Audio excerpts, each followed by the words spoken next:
आता भविष्य काळामध्ये माननीय सूर्यवंशी साहेबांच्या हे गणपती झाल्यानंतर एकही अनधिकृत बांधकामाची साईट शिल्लक राहणार नाही याचा बंदोबस्त त्यांनी करायचं ठरवलं नाही. माझा त्याला पाठिंबा आहे. तो बिल्डर आतमध्ये आता ज्या बिल्डरला नोटीस महापालिकेने दिली आणि त्याने लोकांना नाही सांगितली त्याची सजा त्याला मिळाली आणि निश्चितपणे या घटकांनी लोकांच्या जीवनाशी जो खेळ केलेला आहे त्याबद्दल महानगरपालिकेच्या वतीनं शासकीय वकिलांना सांगितलं जाईलच. परंतु अशा प्रवृत्तीचे घटक आतमध्ये राहतील जेणेकरून भविष्यकाळच्या बिल्डर लोकांना तो धडा मिळेल. दोस्तों नमस्कार। दोस्तों मंगलवार आधी रात को विरार अंतर्गत नारंगी क्षेत्र में रमाबाई अपार्टमेंट का जो हिस्सा गिरा और उसमें जो हादसा हुआ 17 लोगों की मौत हुई, 9 लोग जख्मी हुए। उस मामले में प्रशासन लगातार हालात पर नजर गड़ाया हुआ है और इसी कड़ी में आज पालघर के पालक मंत्री गणेश नाइक विरार पहुंचे, जहां उन्होंने पहले प्रकृति हॉस्पिटल जाकर जो घायल वहां पर उपचार हासिल कर रहे उनसे मुलाकात की, उनकी स्थिति का जायजा लिया। बाद में गणेश नाइक वसई विरार महानगर पालिका मुख्यालय पहुंचे, जहां उन्होंने सांसद हेमंत सावरा, दोनों विधायक राजन नाइक और स्नेहा दुबे, पालघर कलेक्टर इंदुरानी जाखड़ मैडम, वसई विरार महानगर पालिका आयुक्त मनोज कुमार सूर्यवंशी और दूसरे सभी अधिकारियों के साथ एक आढावा बैठक ली, हालात का जायजा लिया, पूरी क्या कुछ आगे की प्रक्रिया है उसका उन्होंने पूरा आढावा लिया। उसके बाद मीडिया से बातचीत करते हुए गणेश नाइक ने काफी बातें कही। खासतौर पर गणेश नाइक ने एक बात पर जोर दिया कि अभी भी वसई विरार अंतर्गत 140 से अधिक बिल्डिंग है वो अति धोखादायक की श्रेणी में है और उनमें रह रहे लोगों को भी समय रहते शिफ्ट किए जाने की बात उन्होंने कही। साथ ही साथ उन्होंने विरार पश्चिम की महाड़ा कॉलोनी में मकान खाली है और वहां किस तरह से इन लोगों को शिफ्ट किया जा सकता है, वहां लोन लेकर किस तरह से इनको मकान दिया जा सकता है, उसके बारे में भी उन्होंने एक पॉलिसी बनाने की बात आगामी कैबिनेट मीटिंग के बाद करने की कही। सुनिए क्या कुछ कहना है गणेश नाइक का, उन्होंने मीडिया से जो बातचीत की वो सुनिए वीडियो में आगे। फिलहाल अभी के लिए इतना ही। नमस्कार, जय हिंद, जय महाराष्ट्र। हे बघा, जुन्या कालखंडात चुकीच्या गोष्टी घडू दिल्यामुळे ही आजची परिस्थिती निर्माण झालेली आहे. खरं म्हणजे मृत झाले ते अनधिकृत बांधकामाच्या ठिकाणी राहिले, शेवटी परिस्थिती माणसाला आले असलेल्या स्थितीमध्ये जीवन जगायला लावते.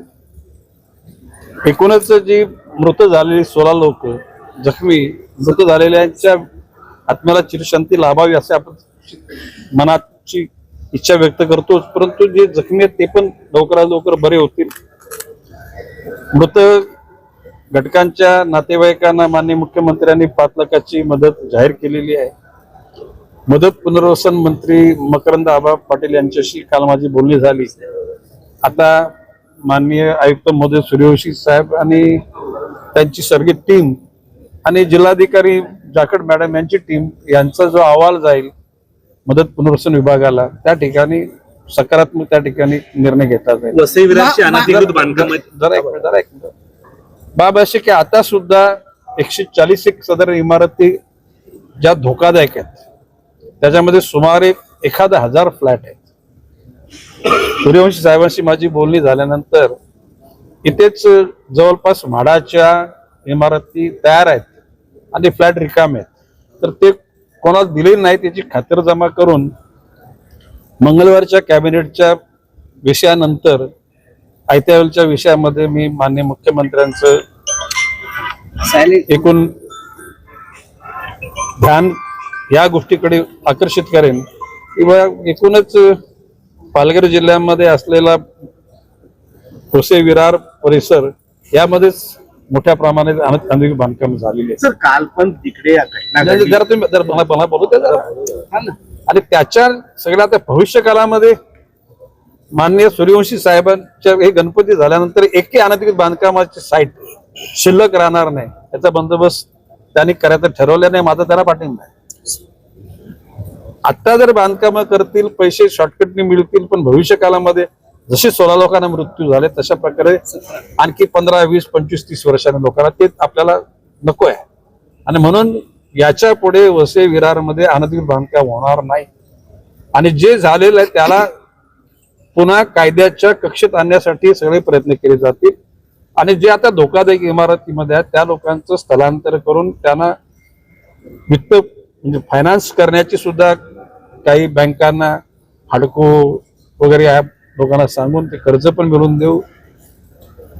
माननीय पंतप्रधान नरेंद्र मोदीजींचं प्रत्येकाला घर ही त्यांची इच्छा आहे आणि अशा परिस्थितीमध्ये झालेल्या घटना घडल्या त्या कोणी केल्या ते त्यांच्या पापाचे फळ ते भोगतील, परंतु भविष्यकाळामध्ये अशा प्रकारच्या परिस्थितीला लोकांना सामोरे जावं लागू नये म्हणून दक्षता घेतली जाईल.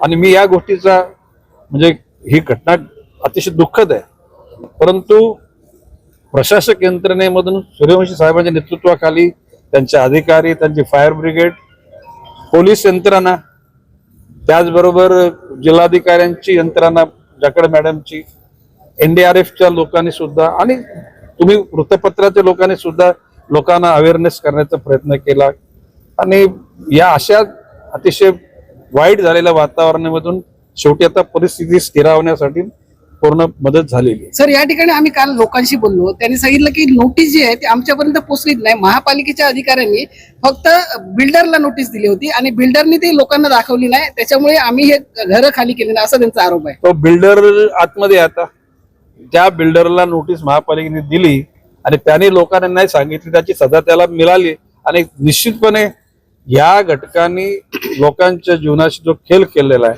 त्याबद्दल महानगरपालिकेच्या वतीनं शासकीय वकिलांना सांगितलं जाईलच, परंतु अशा प्रवृत्तीचे घटक आतमध्ये राहतील जेणेकरून भविष्यकाळच्या बिल्डर लोकांना तो धडा मिळेल असं आपण या ठिकाणी, मदत करू. तर असं सांगितलेलं की म्हाडामध्ये तुम्ही ज्या लोकांना ठेवणार ते कुठची लोक असतील? ट्रान्झिस 140 इमारती धोकादायक आहेत. त्या घटकांची यादी माननीय सूर्यवंशी साहेबांच्या आयुक्त महोदयांकडे आहे. आता म्हाडाच्या इमारती रिकाम्या आहेत, त्याच्यातल्या काही खोल्यात दिल्या असतील. आता जितक्या होईल त्या लॉटरी पद्धतीने त्या लोकांची लॉटरी काढू. राहिलेल्या करता काही बिल्डर लोकांनी जर इमारती अधिकृत बांधल्या असतील त्या ठिकाणी त्यांना लोन वगैरे देऊन त्याचं स्थलांतर करण्याचा प्रयत्न. ऑडिट स्ट्रक्चर जे आहे सिस्टम त्याच्यामध्ये काम करायला पाहिजे आपल्याला.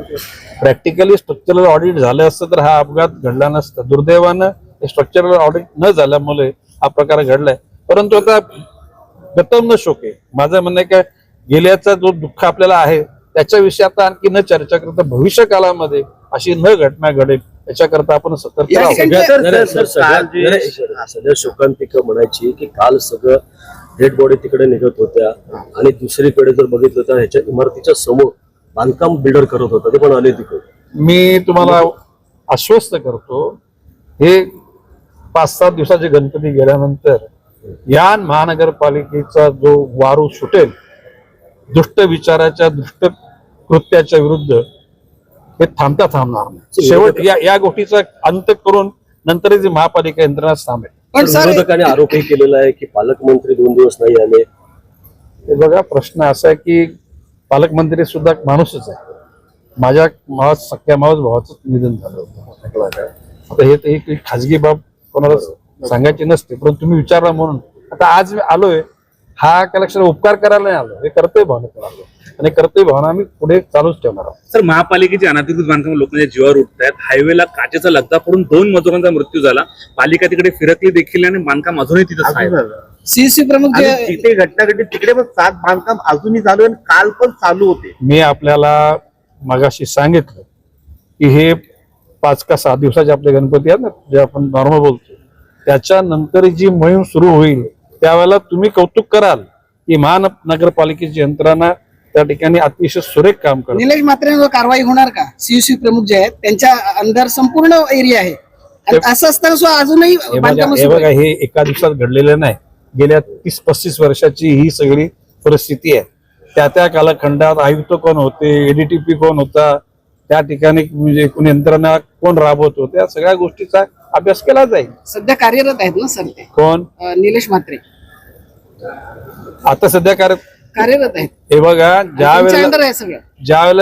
पूर्ण चौकशी होईल त्याच्यामध्ये ज्याच्यावर दोष असेल ना त्या कुणालाही सोडलं जाणार नाही. तर ईडी मार्फत चौकशी करण्याचे आदेश देणार नाही, आता इथे ईडीची काय गरज आहे? सुरुवातीला पहिले अनधिकृत बांधकाम झालंय त्याचा सगळा लेखाजोखा आणि जर त्यांच्याकडे जास्त पैसे असतील 2 नंबरचे तर मला सांगा, आपण ईडीला पण सर आज जयरांगेचं जाऊ दे ना. आंदोलन आहे. हमारे चैनल सैफ न्यूज लाइव पर अपने व्यापार और सेवा से संबंधित विज्ञापन प्रसारण हेतु दिए गए मोबाइल नंबर पर संपर्क करें।